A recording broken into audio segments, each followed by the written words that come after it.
ഒരുപാട് മണ്ടത്തരങ്ങൾ. അതിനു മുമ്പ് 4 വേദങ്ങളുണ്ടല്ലോ. ദൈവത്തിൽ അവിടെ ഒന്നും അള്ളാഹു ഇല്ല. അള്ളാഹു എന്ന് പറഞ്ഞാൽ റസൂല് വരൂന്ന് ക്രിസ്ത്യാനികളുടെ തൗറാത്തിൽ അങ്ങനെയൊന്നും അതൊന്നും ഇത് കണക്റ്റഡ് ആയിട്ട് രേഖപ്പെടുത്തി വെക്കപ്പെട്ട കാര്യമല്ല. തൗറാത്തിലും പിന്നെ ഇഞ്ചീൽ എന്ന് പറയുന്നത് എന്താന്ന് മനസ്സിലായില്ല. ഈ ബൈബിൾ ആണെങ്കിൽ ബൈബിളിലും തൗറാത്തിലും ഒന്നും ഇങ്ങനെ അള്ളാഹു എന്നൊരു ദൈവവും ഇല്ല, ഇസ്ലാം എന്ന് പറയുന്ന ഒരു മതവും ഇല്ല.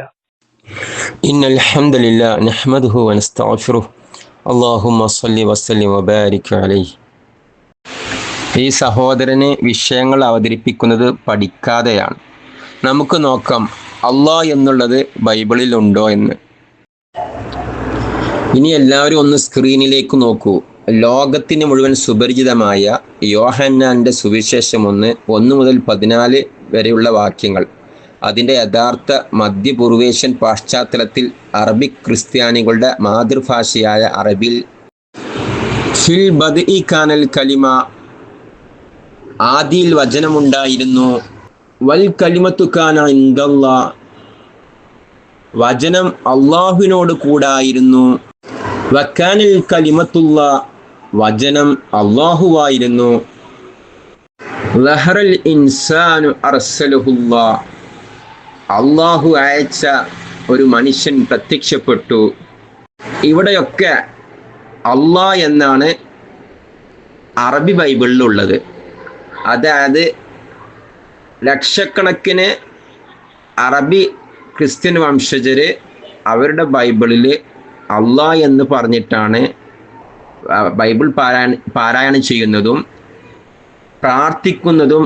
അള്ളാഹ് എന്ന് വിളിച്ചിട്ട് തന്നെയാണ് അവർ പ്രാർത്ഥിക്കുന്നതും. മത്തായിൽ 12:18 കാണാം, ഹുവദാ അബ്ദി അല്ലദീ ഇഖ്തർതുഹു, ഇതാ ഞാൻ തിരഞ്ഞെടുത്ത എൻ്റെ അടിമ. ഖുർആനിൽ 72:19, വ അന്നഹു ലമ്മാ ഖാമ അബ്ദുല്ലാഹി യദ്ഊഹു, അള്ളാഹുവിൻ്റെ ദാസൻ, അള്ളാഹുവിൻ്റെ അടിമ അവനെ വിളിച്ചപ്പോൾ. ഇവിടെയും അറബി ബൈബിളിലെ അടിമ, ദാസൻ എന്നൊക്കെ അബ്ദ് എന്നാണ് വിളിച്ചിരിക്കുന്നത്. അപ്പൊ അവിടെയും എന്ത് മനസ്സിലായിട്ടുണ്ടാവും, അത് മനസ്സിലാക്കിക്കോളൂ. അള്ളാഹു എന്ന് പറഞ്ഞാൽ റസൂല് വരൂന്ന് ക്രിസ്ത്യാനികളുടെ തൗറാത്തിൽ അങ്ങനെയൊന്നും അതൊന്നും ഇത് കണക്റ്റഡ് ആയിട്ട് രേഖപ്പെടുത്തി വെക്കപ്പെട്ട കാര്യം. ഇതിന് മറുപടി പറയുമ്പോൾ ആദ്യം നമ്മൾ മനസ്സിലാക്കേണ്ടത് മൂല തൗറാത്ത് മൂല ഇഞ്ചിൽ ഇന്ന് നമ്മുടെ കയ്യിലില്ല. എന്ത് എഴുതിയിരുന്നു എന്നത് തെളിവ് സഹിതം നമുക്ക് കാണിച്ചു കൊടുക്കാൻ വേറെ വഴികളില്ല. എന്നാൽ ഒരു മുസ്ലിമിനെ സംബന്ധിച്ചിടത്തോളം അള്ളാഹു പറയുന്നു, അല്ലദീന യത്തബിഊന റസൂലൻ നബിയൽ ഉമ്മിയല്ലദീ യജിദൂനഹു മക്തൂബൻ ഇൻദഹും ഫിത് തൗറാത്തി വൽ ഇൻജീൽ, അവർ പിന്തുടരുന്നത് തങ്ങളുടെ പക്കലുള്ള തൗറാത്തിലും ഇഞ്ചീലിലും രേഖപ്പെടുത്തിയതായി കണ്ടെത്തുന്ന ഒരു ദൂതനായ പ്രവാചകനെയാണ്. ഖുർആനിൽ പല സ്ഥലത്തും പറയുന്നുണ്ട്, ഈസാ നബി ഇസ്ലാം പറഞ്ഞ സംഭവം, മുബശ്ശിറൻ ബിറസൂലി യഅതി മിൻ ബഅദി ഇസ്മുഹു അഹ്മദ്, എനിക്ക് ശേഷം അഹ്മദ് എന്ന പേരുള്ള ഒരു ദൂതൻ വരുമെന്ന് ഞാൻ സന്തോഷ വാർത്ത അറിയിക്കുന്നു. ആ സംഭവങ്ങൾ പറയുന്നുണ്ട്. എങ്ങനെ ചുമ്മാ പ്രപഞ്ചം ഉണ്ടാവോ? അതൊക്കെ നമുക്ക് അന്വേഷിക്കാമെന്ന് ഞാൻ പറഞ്ഞത്. ചുമ്മാ ഉണ്ടായതായിട്ടാണ്. അതായത് ശ്രീ ലിയാഖത്ത് പറയുന്നു പ്രപഞ്ചം ചുമ്മാ ഉണ്ടായതാണ് എന്ന്. എന്നാൽ ശാസ്ത്രത്തിന് അങ്ങനെ ഒരു വാദമില്ല. ഹബിളിന്റെ കണ്ടെത്തലോടെ പ്രപഞ്ചത്തിന് ഒരു പ്രാരംഭാവസ്ഥ ഉണ്ടായിരുന്നു. മഹാവിസ്ഫോടന സിദ്ധാന്തം, സിംഗുലാരിറ്റി. പ്രപഞ്ചത്തിന് ഏകദേശം 13.8 ബില്യൺ 1380 കോടി വർഷങ്ങൾക്ക് മുൻപ് ഒരു പ്രാരംഭാവസ്ഥ ഉണ്ടായിരുന്നു. തുടക്കത്തിൽ പ്രപഞ്ചത്തിലെ എല്ലാ പദാർത്ഥങ്ങളും അപാരമായ സാന്ദ്രതയും ചൂടുമുള്ള സിംഗുലാരിറ്റി എന്ന് വിളിക്കുന്ന അതിസൂക്ഷ്മമായ ഒരു പ്രാരംഭ ബിന്ദുവിലായിരുന്നു. ഈ പ്രാരംഭാവസ്ഥയിൽ നിന്നാണ് സമയവും ബഹിരാകാശവും സ്പേസും പ്രപഞ്ചത്തിലെ സകല പദാർത്ഥങ്ങളും രൂപപ്പെട്ടത്. ചുമ്മാ പ്രപഞ്ചം ഉണ്ടാവോ? അതൊക്കെ നമുക്ക് അന്വേഷിക്കാമെന്ന് ഞാൻ പറഞ്ഞത്. ഈ വിഷയത്തില് ഖുർആൻ എന്താണ് പറയുന്നത്? ഖുർആൻ പറയുന്നു പ്രപഞ്ചത്തിന് ഒരു പ്രാരംഭാവസ്ഥ ഉണ്ടായിരുന്നു. സ്ക്രീനിലേക്ക് നോക്കിക്കോളൂ, ചുമ്മാ പറയുകയല്ല.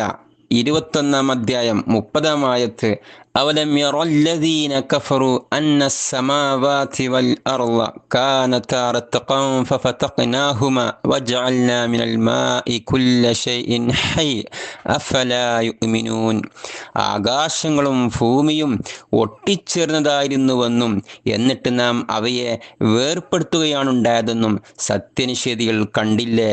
വെള്ളത്തിൽ നിന്നും എല്ലാ ജീവവസ്തുക്കളും നാം ഉണ്ടാക്കുകയും ചെയ്തു, എന്നിട്ടും അവർ വിശ്വസിക്കുന്നില്ലേ?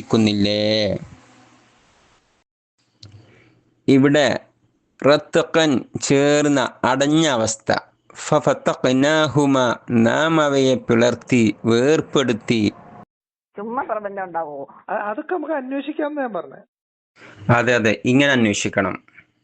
1922, 1927, 1929 Alexander Friedmann, George Lemaitre, Edwin Hubble എന്നീ ശാസ്ത്രജ്ഞന്മാരാണ് പ്രപഞ്ചം വികസിച്ചു കൊണ്ടിരിക്കുകയാണ് എന്ന് കണ്ടെത്തിയത്. 7-ാം നൂറ്റാണ്ടിൽ ഇറങ്ങിയ ഖുർആൻ എന്തോ പറയുന്നു എന്നുള്ളത് നിങ്ങൾ സ്ക്രീനിലേക്ക് നോക്കൂ. ഞാൻ ചുമ്മാ പറയുന്നതല്ല. വസ്സമാഅ ബനൈനാഹാ ബിഐദിൻ വഇന്നാ ലമൂസിഊൻ. ആകാശമാകട്ടെ നാം അതിനെ ശക്തി കൊണ്ട് നിർമ്മിച്ചിരിക്കുന്നു, തീർച്ചയായും നാം വികസിപ്പിച്ചെടുക്കുന്നവനാകുന്നു. ചുമ്മാ പ്രപഞ്ചം ഉണ്ടാവോ? അതൊക്കെ നമുക്ക് അന്വേഷിക്കാമെന്ന് ഞാൻ പറഞ്ഞേ.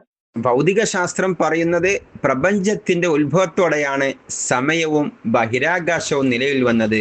ഖുർആൻ എന്താണ് പറയുന്നത്? വഹുവല്ലദീ ഖലഖൽ ലൈല വന്നഹാറ വശംസ വൽ ഖമർ കുല്ലും ഫീ ഫലകിൻ യസ്ബഹൂൻ. അവനാണ് രാവിനെയും പകലിനെയും സൂര്യനെയും ചന്ദ്രനെയും സൃഷ്ടിച്ചത്. ഓരോന്നും ഓരോ ഭ്രമണപഥത്തിൽ നീന്തിക്കൊണ്ടിരിക്കുന്നു. മനുഷ്യർ സമയത്തെ അളക്കാൻ ഉപയോഗിക്കുന്ന പ്രക്രിയയാണ് രാവും പകലും വർഷങ്ങളും. ഇവയെല്ലാം അള്ളാഹു സൃഷ്ടിച്ചതാണെന്ന് ഖുർആൻ വ്യക്തമാക്കുന്നു. ചുമ്മാ പ്രപഞ്ചം ഉണ്ടാവോ? അതൊക്കെ നമുക്ക് അന്വേഷിക്കാമെന്ന് ഞാൻ പറഞ്ഞേ. ശ്രീ ലിയാഖത്ത് അലി, ശാസ്ത്രം ഇന്ന് പറയുന്നത് എന്താണ്? ശാസ്ത്രം അന്വേഷിക്കുന്നത് പ്രപഞ്ചം എങ്ങനെ വികസിച്ചു, നക്ഷത്രങ്ങൾ എങ്ങനെ രൂപപ്പെട്ടു, ഗ്രഹങ്ങൾ എങ്ങനെ ഉണ്ടായി, ഇവയെല്ലാം എങ്ങനെ എന്ന ചോദ്യത്തിനുള്ള ഉത്തരങ്ങളാണ്. പക്ഷെ എന്തുകൊണ്ടാണ് പ്രപഞ്ചം നിലനിൽക്കുന്നത്, പ്രപഞ്ചം എന്തുകൊണ്ട് ഉണ്ട്, അതിൻ്റെ അന്തിമ കാരണം എന്താണ്? ഈ ചോദ്യങ്ങൾക്ക് ഇന്ന് വരെ ശാസ്ത്രം സ്ഥിരീകരിക്കപ്പെട്ട ഏക ഉത്തരമില്ല. അതായത് ഇങ്ങനെ ഇപ്പൊ നമ്മൾ ഈ രണ്ട് സങ്കല്പങ്ങൾ തമ്മിലാണല്ലോ, ഇതെങ്ങനെ ഉണ്ടായി എന്ന് അന്വേഷിക്കാം. ഈ പ്രപഞ്ചത്തിന്റെ ഉൽപ്പത്തിയെ കുറിച്ചുള്ള പഠനങ്ങൾ വളരെ സമഗ്രമായി നടക്കുന്നുണ്ട്. Quantum cosmology, internal inflation, cyclic universe, multiverse. എന്നാൽ ഇവയിൽ ഒന്നും പരീക്ഷണങ്ങളുടെ സ്ഥിരീകരിക്കപ്പെട്ട ശാസ്ത്രീയ വസ്തുതയില്ല. അതുകൊണ്ട് പ്രപഞ്ചം ചുമ്മാ ഉണ്ടായതാണ് എന്നത് ശാസ്ത്രമല്ല, അതൊരു ദാർശനിക വിശ്വാസം മാത്രമാണ്. അതുപോലെ പ്രപഞ്ചത്തിനൊരു സൃഷ്ടാവുണ്ട് എന്നതും ഒരു ദാർശനിക നിലപാടാണ്. അപ്പോൾ നമുക്ക് ചോദിക്കേണ്ടത്, ഏത് നിലപാടാണ് യുക്തിക്ക് കൂടുതൽ അനുയോജ്യം? ഖുർആൻ എന്താണ് ചോദിക്കുന്നത്? ശ്രദ്ധിക്കൂ, ഖുർആൻ നേരിട്ട് മറുപടി പറയുന്നില്ല. ആദ്യം മനുഷ്യനോട് ചോദിക്കുന്നു, അം ഖുലിഖൂ മിൻ ഗൈരി ഷൈഇൻ അം ഹുമുൽ ഖാലിഖൂൻ. അവർ ഒന്നുമില്ലാതെ സൃഷ്ടിക്കപ്പെട്ടവരാണോ, അതോ അവർ തന്നെയാണോ സൃഷ്ടാക്കൾ? പിന്നെ അടുത്ത ആയത്ത്, അം ഖലഖുസ് സമാവാതി വൽ അർദ് ബൽ ലാ യുഖിനൂൻ. അതോ ആകാശങ്ങളും ഭൂമിയും അവർ തന്നെയാണോ സൃഷ്ടിച്ചത്? അല്ല, അവർക്ക് ഉറച്ച ബോധ്യമില്ല. ഈ രണ്ട് ചോദ്യങ്ങളും ശ്രദ്ധിക്കൂ. ഖുർആൻ 3 സാധ്യതകളെ പരിശോധിക്കുന്നു. ഒന്നാമത്തേത്, ഒന്നുമില്ലാതെ പ്രപഞ്ചം ഉണ്ടായി. ഖുർആൻ ചോദിക്കുന്നു, അത് യുക്തിസഹമാണോ? രണ്ടാമത്തേത്, പ്രപഞ്ചം സ്വയം സൃഷ്ടിച്ചു. ഖുർആൻ ചോദിക്കുന്നു, ഒരു വസ്തു നിലനിൽക്കുന്നതിന് മുമ്പ് അത് സ്വയം സൃഷ്ടിക്കുമോ?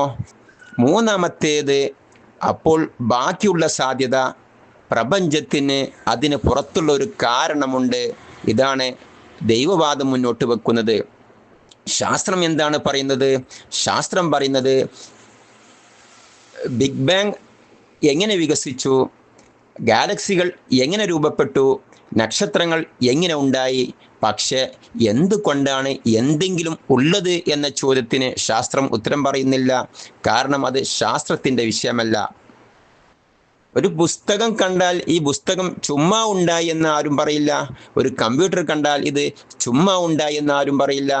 അപ്പോൾ കോടിക്കണക്കിന് ഗാലക്സികളും കൃത്യമായ ഭൗതിക നിയമങ്ങളും ഗണിതപരമായ ക്രമവുമുള്ള ഈ പ്രപഞ്ചത്തെക്കുറിച്ച് മാത്രം ഇത് ചുമ്മാ ഉണ്ടായതാണ് എന്ന് പറയാൻ എന്താണ് തെളിവ്?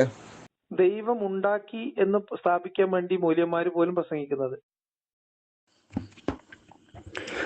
അല്ലാഹു വലിയുല്ലദീന ആമനു യുഖ്രിജുഹും മിനൽ-ളുലുമാതി ഇലൻ-നൂർ വല്ലദീന കഫറൂ ഔലിയാഉഹുമുത് ത്വാഊതു യുഖ്രിജൂനഹും മിനൻ-നൂരി ഇലൽ-ളുലുമാത്. വിശ്വസിച്ചവരുടെ രക്ഷാധികാരി അല്ലാഹുവാകുന്നു. അവൻ അവരെ ഇരുട്ടുകളിൽ നിന്ന് വെളിച്ചത്തിലേക്ക് കൊണ്ടുവരുന്നു. അവിശ്വസിച്ചവരുടെ രക്ഷാധികാരികൾ ത്വാഊത്തുകളാണ്. അവർ അവരെ വെളിച്ചത്തിൽ നിന്ന് ഇരുട്ടുകളിലേക്ക് കൊണ്ടുപോകുന്നു. പറഞ്ഞോളൂ. പ്രപഞ്ചം അള്ളാഹു സൃഷ്ടിച്ചു എന്നാണല്ലോ. എത്ര ദിവസം കൊണ്ട്?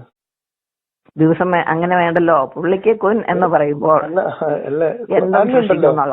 ഖുർആനിലുണ്ടല്ലോ എത്ര ദിവസം കൊണ്ടാണ് എന്നൊക്കെ പറയുന്നുണ്ട്. ഓ, അന്ന് അത്രയ്ക്ക് വിവരമുള്ള ആളല്ലാന്ന് ഞാൻ പറഞ്ഞിരുന്നല്ലോ. അതിന് ഞാൻ പഠിച്ചോളാം. അതാ പറഞ്ഞെ. 6 ദിവസമാണോ 8 ദിവസമാണോ പല കൺഫ്യൂഷനാണ്. അതിപ്പോ ഹദീസില് ഒരു വിഷയം വരും. ഹദീസല്ല, ഖുർആനിലുണ്ടോ? അത് ഞാൻ പഠിച്ചോളാം. എത്രാമത്തെ ഇതിലാണെന്ന് പറയോ? ഇൻഷാ അല്ലാഹ് അടുത്ത വീഡിയോക്കായി കാത്തിരിക്കൂ. ഈ വീഡിയോ കൂടുതൽ ആളുകളിലേക്ക് എത്താൻ ഷെയർ ചെയ്യാനും മറക്കരുത്. അള്ളാഹു ഈ ചെറിയ പരിശ്രമം സ്വീകരിക്കുകയും സത്യം തിരിച്ചറിയാനും പിന്തുടരാനും നമുക്കെല്ലാവർക്കും തൗഫീഖ് നൽകുകയും ചെയ്യട്ടെ. ആമീൻ. അസ്സലാമു അലൈക്കും വറഹ്മത്തുള്ളാഹി.